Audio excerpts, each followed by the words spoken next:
In this video, I'll introduce differential equations.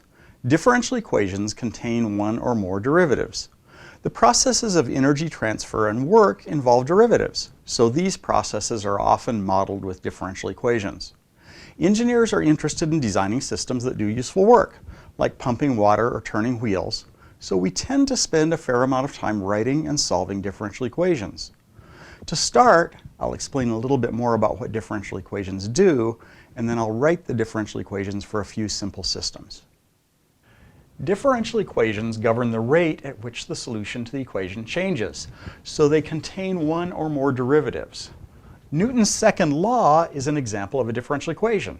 From Newton's law, if we apply a force to a mass on frictionless rollers, the force will equal the mass times the acceleration. Acceleration is just the derivative of velocity with respect to time. So we can rearrange this equation this way. The equation specifies the rate of change of velocity rather than the velocity itself. Systems that store and transfer energy are called dynamic systems. They're described by differential equations which govern the energy stored in the system. I'll show some examples of these types of systems later, but since these types of equations are of special interest to engineers, it'll be useful to first understand some of their properties. In order to model a dynamic system, we have to determine the energy in all of the energy storage elements in the system. These will become the unknowns we need to solve for.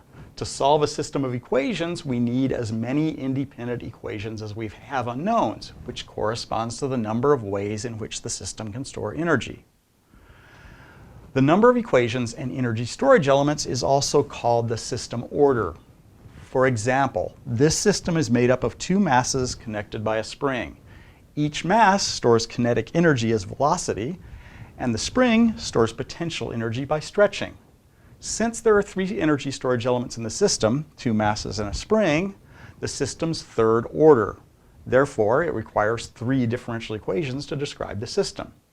To illustrate this, I'll do a couple of examples on how to determine the differential equations for some simple systems.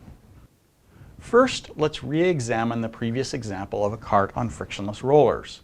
There's only one way this system can store energy. Kinetic energy can be stored as the velocity of the mass. Therefore, because it's governed by a single differential equation, this is a first-order system with a single variable, the velocity v. The number of equations equals the number of unknowns, and we should be able to solve the equation to find the velocity of the mass as a function of time. Theoretically, a mass on frictionless rollers will keep rolling forever. So next, I'll add some friction to this system and show you what happens to the differential equation. Adding friction to the system results in energy loss, so that the kinetic energy in the mass will dissipate and the mass will glide to a stop without an externally applied force. There are a variety of ways to model the energy loss due to friction. My model for energy loss will be what is called viscous damping. In viscous damping, the frictional force opposing the motion of the mass is proportional to the mass's velocity.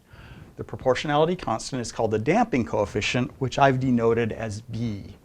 My damping force is F sub F, which is equal to B times the velocity of the mass.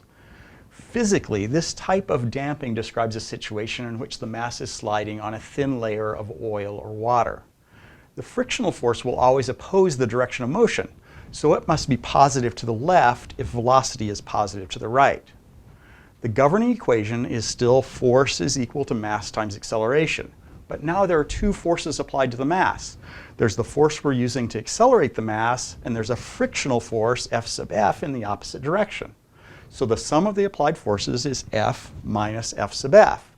Since F sub F is B times V, the governing equation becomes F minus BV is equal to M times dV dt. This equation has only a single unknown, the velocity of the mass. So it completely describes the energy in the system. The damping from the added friction dissipates energy. So there's still only one way to store energy in the system, as the velocity of the mass, so the system's still first order. Now I'll add another element to the system from the previous example. I'm going to connect the mass with damping to an immovable wall with a spring. A common way to model a spring is with Hooke's law, which states that a force in the spring is proportional to the distance the spring is stretched. I'll call this force F sub S, and it equals the spring rate, K, times the displacement of the spring. It opposes the direction of motion, since if I pull the mass to the right, the spring will try to pull it back. So this force is positive to the left. The equation governing the system is still sum of forces is equal to m times dv dt because of Newton's second law, but now the sum of the forces is F minus F sub s minus F sub f. Substituting these into Newton's law gives the equation F minus b times v minus k times x is equal to m dv dt. This equation has two unknowns, v and x, so we need a second equation in order to solve it. To get the second equation, we can relate velocity and position. Velocity is the derivative of position with respect to time, so our second differential equation is v is equal to dx by dt. Now we have two equations and two unknowns, so we can solve for v and x.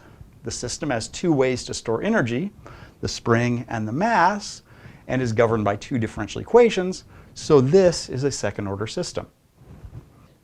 These approaches and concepts are applicable to a wide variety of engineering systems. Energy storage for mechanical systems, which is all I've talked about so far, are the displacements of springs and the velocities of masses. In electrical systems, capacitors and inductors store energy. Capacitors store energy as the voltage across the capacitor, and inductors store energy as current. So the equations for electrical circuits typically use capacitor voltages and inductor currents as variables. In fluid systems, variables are typically the pressure of compressible fluids or gases and the flow rates of fluids with inertia. Thermal systems have temperatures of masses as variables, since thermal energy can be stored in masses by heating them up. Differential equations are important because they describe a wide variety of engineering systems. Writing and solving differential equations is a common engineering task. Some differential equations can be solved analytically with symbolic mathematics. And while it's important to know how to do that, most engineering systems are probably too complex to solve by hand, so they're solved numerically using computers. In the next video, I'll introduce numerical solution of differential equations.